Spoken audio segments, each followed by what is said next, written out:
improvisation. Stepping stones, how we can get places with them.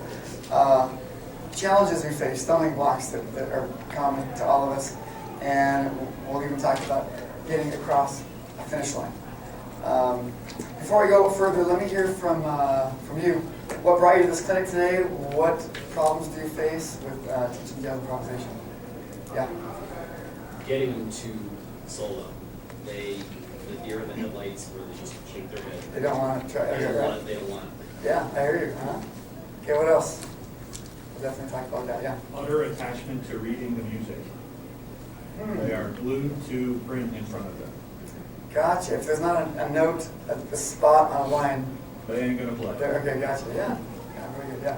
I have the opposite problem, not reading. Okay. Or certainly the theory behind Yeah. Okay. Good. Those are both common problems for sure. Anything else? Yeah. I feel insecure in demonstrating myself. Aha. Yes.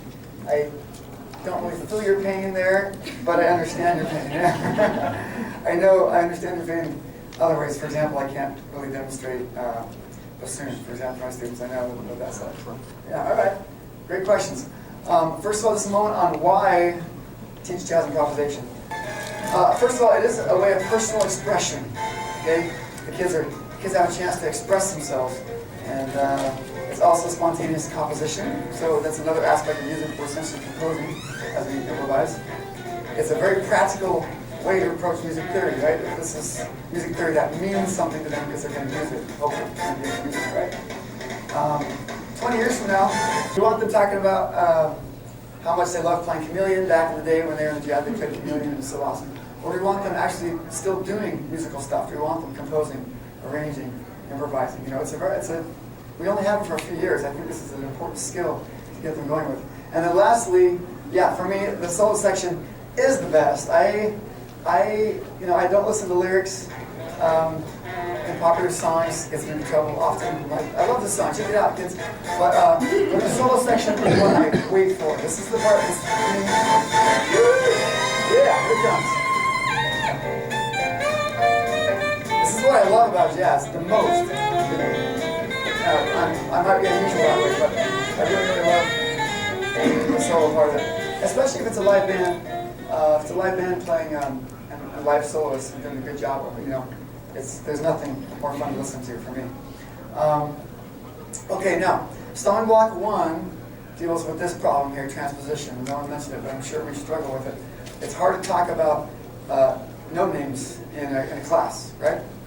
It's like we tell the kids, when I say green, you have to think in your mind purple. Every time I say green, you think purple, okay? But if I say purple, then you guys have to think red, okay? So here we go. We talk colors, and it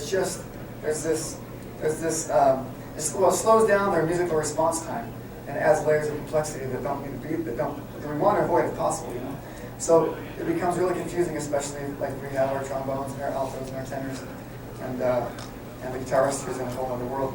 So let's see. So how can we bypass the transposition problem? And I do this with number notation, which is not a new concept. Decades ago, Jerry Coker published Patterns for Jazz, and when I finally discovered this book in college, I was like, "Oh, this is awesome!" It really helped me make a lot of progress in my efforts to improvise. Because I didn't start off so good. I started off loving it and wanting to do it, but it was a long road for me to get to where I could do it. But this book was really helpful, and he puts numbers along with the notes there. And on some pages, it's just numbers. It's just 3, 5, 7, and stuff like that. After I did my own sort of number notation, afterwards I discovered this guy online, Tony DiPasquale, has written a book called, or a series of books called Jazz Dictionary, and it's got kind of a catchy title. And I don't think that's in the handout, so you might want to write that down. But I've talked to him several times. He just put out his first YouTube video, a few weeks ago. But I like the way he does that. I think it's really useful. In the concert band world, there's a series called Function Chorales. Anyone heard of that or used that before? Yeah, it's really awesome when you take time to use it with your kids. By Stephen Melillo, I think. I'm not sure. Melillo, okay. And again, number notation with your symphonic band or concert band, and you have them play by number. And it's a great way to analyze and make sense of the chords, and it's cool. Yeah. I'm sorry, could you go back one screen or tell me the name of that lectionary? Oh, sure. Jazz Lictionary, yeah. Jazz Lictionary. If you search online and Google it, you'll find it. A guy named Tony DePasquale. He's from Illinois, I think. Not too far from here. So, thank you. And please raise your hand anytime with questions. I'd love to take them as we go.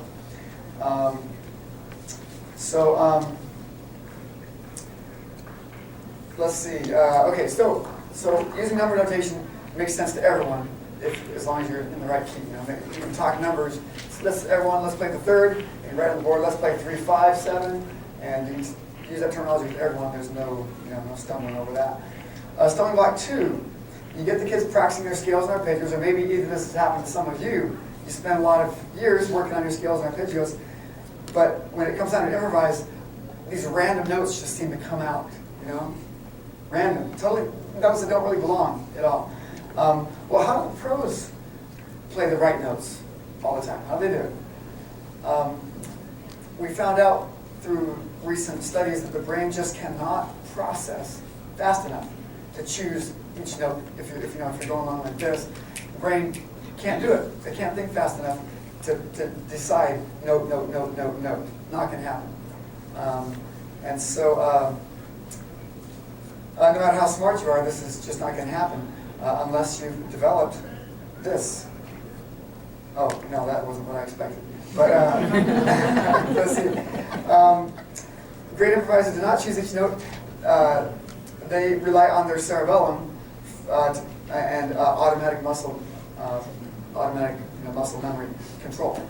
So the part of your brain that helps you walk without thinking, like your eyes without thinking, it also allows you to play to some degree without thinking. In fMRI studies, they found that the decision-making centers of the brain are very minimally used when improvisers are improvising. They'll go, bam, I want to play this, and then, woo, it happens automatically. And then they go, oh, this chord's coming up, they'll think for a second, and then bam, this happens automatically. They really are, oh, that is supposed to be, okay. They really are regurgitating phrases creatively. It's delightful, but essentially they're regurgitating things that they've practiced and learned. I hope that makes sense. And so it's just like in talking, we use words and phrases that we've learned and practiced. We don't think about each letter, we don't think about each syllable as we're speaking. And in fact, if you haven't thought about this, we improvise with our voice all the time. When we're talking to someone, having a conversation, we're totally improvising. It's a great way to relate that to playing jazz, or improvising there. Okay, so these phrases that we've got to develop, that we've got to get a memory bank of, I call them patterns. You can call them licks or something else, whatever else. I just call them patterns. And what we have to get our kids to do is practice them over and over until they develop a muscle memory sense of it. Now, developing ear training is also important, but that's kind of another thing. If you're doing call and response, you say, all right, play whatever I play, and you're playing random stuff, then that's developing their ear-to-hand coordination. It's valuable also, but I think more important than that is that they're developing muscle memory with a good set of patterns. Okay, so the book I wrote, Improv Pathways, has 15 levels of patterns, and this is level 3 here. So let's go ahead and try a few, and you got to pick up your imaginary instrument here. I want you fingering whatever you play. Do you have any violinists in here? Yeah. Let's see all those things moving a little bit as we do this. So. I got my fake trombone. Da da do wah. Or the key of concert B flat. Okay, B flat major. 1, 2, 3. Da da do wah. Nice. All right. On the next one. Are you ready? Da da da do da. Nice, good thing. Da da da do da.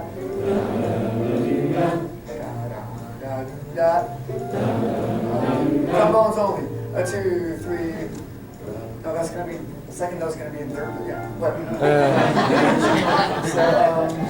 So this is the concert B flat mixolydian scale. It's got a flat of 7. What do you like What do you like about this? How is this useful for you as a teacher or for the kids?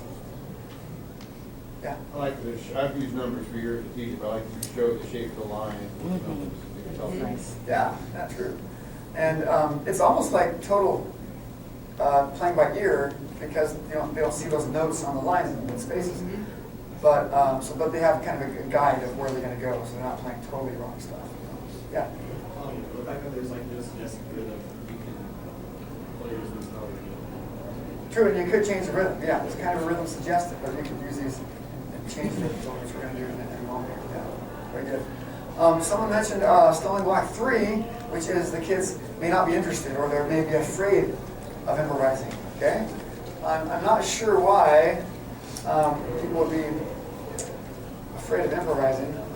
I mean, it's not like we have a whistle and we're going like this. All right, Johnny, it's your turn to solo. 1, 2, 1, 2, 3, and. Okay, no whole notes. Whole notes not allowed. 2 more, okay? Keep it interesting, all right? Go. Again, 2, 3, and. No F sharp. What are you thinking? There's no F sharp in this key. Okay, all right, here we go again. 1, 2, try again. Keep that F natural. Seriously, is he not the worst improviser ever? Okay? So even if we're not using a whistle, right? It can feel this way to kids, right? When we have them solo in front of the whole class. And so, put that down. I used that in orchestra the other day, actually. Surprisingly. What was it? They were, I think they were going the wrong bow direction, that whistle or something like that. Anyway, so we want them to have an experience where there's no pressure, right? And it's kind of fun, kind of enjoyable. So this is where these group improv exercises come into play. And your handout has 2 of these. The blue part, blue part of the handout has 2 of these in it. And there'll be a CD I'll talk about, and then you can download it for free online. Here's a group improv exercise. Let's try the bass line first, and we'll sing like this. Bum, bum, bum, bum, bum, bum, bum. We can play it on your instrument.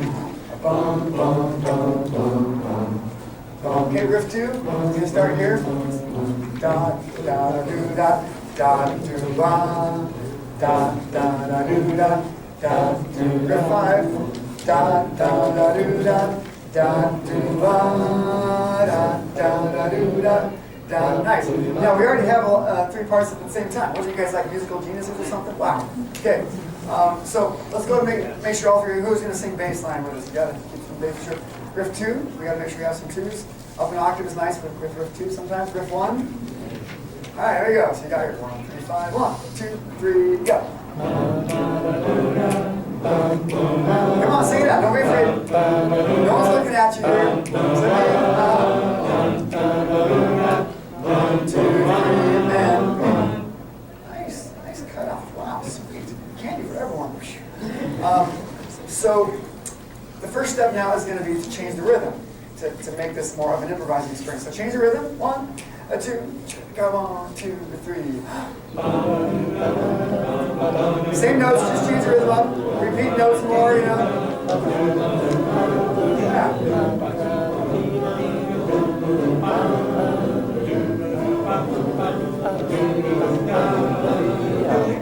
Nice, all right.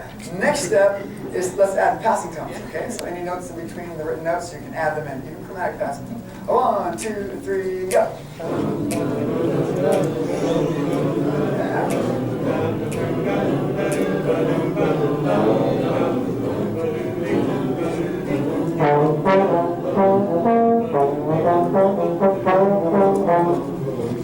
Okay, yeah, nice.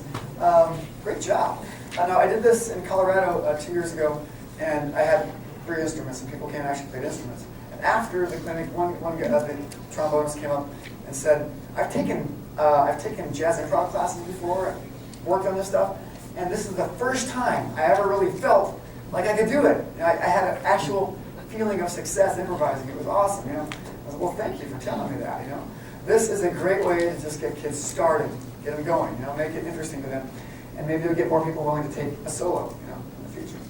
So, okay, stumbling block number 4. In a class of 20 kids, how can we give each student a chance to solo regularly, because our rehearsals are busy. We don't have a lot of time. 50 minutes is what I have every other day. So how can we make that happen? Well, sometimes you need to hear just one student at a time, so you can, tell them how bad he is, or so you can offer praise, right? I recommend lots and lots of praise. I'm very lavish with the praise that I offer kids for trying to solo. In fact, this tenor sax player named Jackson last year, he was 8th grade last year. Now he's in my band as a 9th grader. He played just all of a sudden he played a really good solo. So I stopped the band and I was like, Jackson, you can marry any of my daughters. The only problem with that was my daughter was sitting next to him. How often do you have you notice a student zoning out in your class?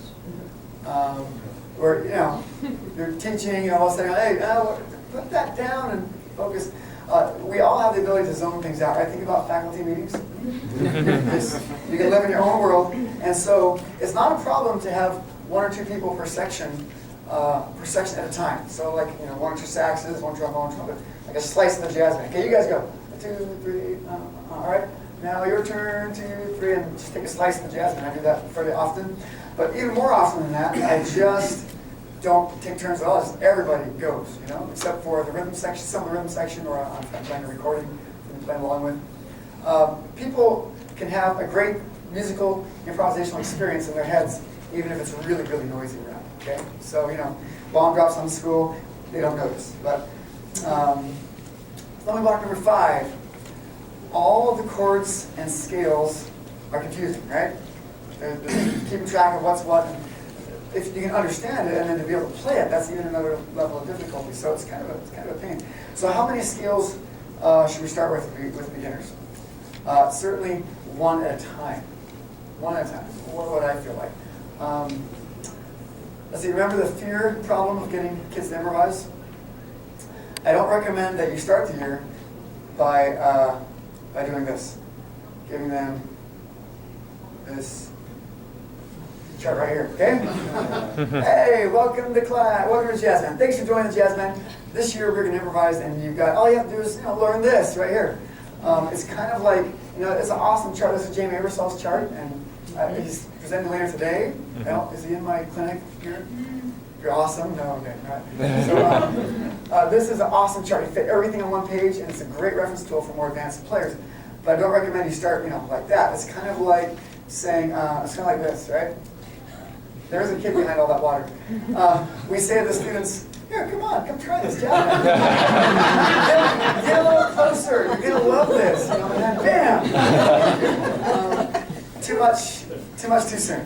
So 1 skill first, and then we add another. This is how I like to approach it. So how can we introduce the 2nd scale in a useful way? I found it's easier to say striped 1 than to say the root of the 4 chord. Okay, there's just some things that are easier to say. And so I start off like this.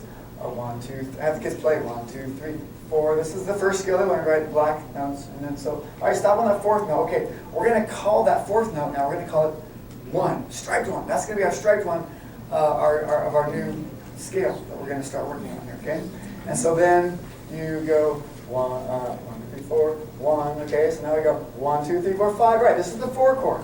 You see it as a stripe. I would use colors, but it's so much cheaper to print in black and white. And then you don't have problems with those synesthesia people.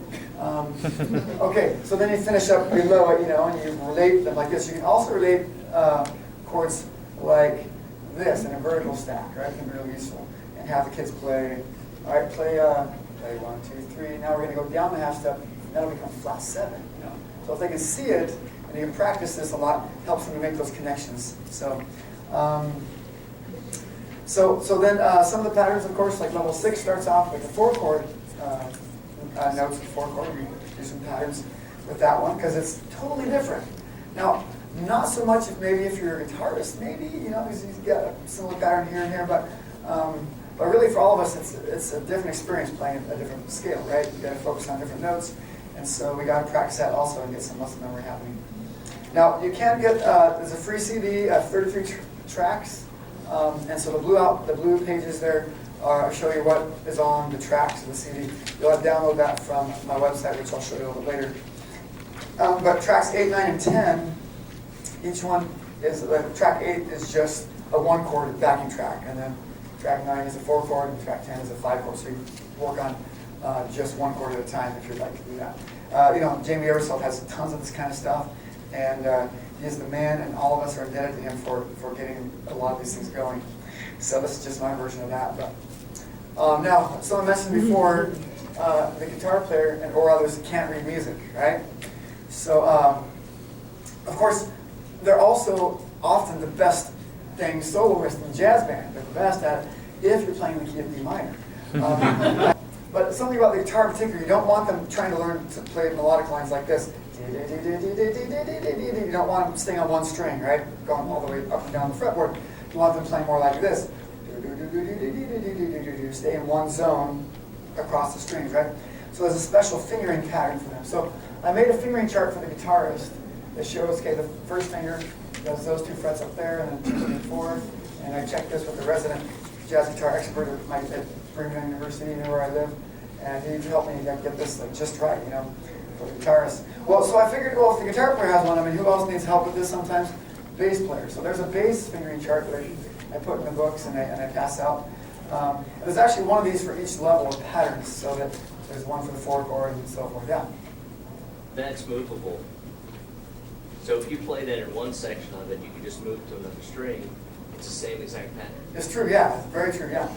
You can move, yeah, and that's what's cool about guitar, and to some degree bass, I guess, like a bass. Although, if you're changing chords a lot, you also want to get used to playing the 1 chord here, and then the 4 chord here also, not always having to shift every time you change a chord, because it can be hard to get a half step away or whatever. But yeah, that's very true. And that's I always I had guitar envy over that issue, as a trombone player. So, okay, so I figured, well, sometimes I want to get the drummers playing vibraphones. I've got 2 of them. Let's get one playing vibes. And so I've got one for the vibraphone also, like this. And what the heck, let's do one for piano too. And then let's just give the whole band some kind of fingering chart to show them where they're at. So I developed this one for trombones. Does this make any sense to you? Yep. The third of the chord, which is one of the more important ones, is in 4th position. So, but no other good chord tones are there yet. Maybe if you go higher. So, but look at that. If you're in 1st position, you can't go wrong. 1-5-1. That's a nice place to hang out. Don't go to 2nd position. See, it's not a chord tone. Okay. So anyway, it's some kids love this, and some kids are like, I don't need that. It's fine. It helps some kids or not. There's a trumpet version of it. So you see the open 2, 1, 12, 23, 13. 1. That's the fingering pattern going automatically down, right? So it just kind of shows them where the notes are on the finger pattern. So. And then I got a saxophone one too. That was kind of fun to figure out. So there you go. This is the alto sax. So we got 1, 2, 3, 4, middle finger. 5 is here. Flat 7's right there. Not F sharp, F natural. So, all right. So I did all those, and some of the kids really benefited from this. So I thought, well, I've started working on these. I want my beginning band. I want not just jazz. I want my beginning band to benefit from these too. So here's where the commercial comes in a little bit. So I used my killer Photoshop skills that were getting better and better, and I had all these graphics already, so I made fingering charts for every instrument in the band. And so the trombone one looks like that. You see the notes up there and the notes there. And again, some people find this weird to adjust to because you're not used to it, but it's on one page. It's kind of doable, It's kind of something you can actually memorize and see. And when I have that kid that's always playing the wrong partial, it's easy to point and say, hey, you're playing this note, A flat, but you should be up on the 2nd partial playing E flat. You see what you're doing? Oh, okay. Helps them to visualize it more and see it. So I've loved using these. These fingering charts are all free at fingeringcharts.org. You can go download all of them there. Okay, what is a good finish line for beginners?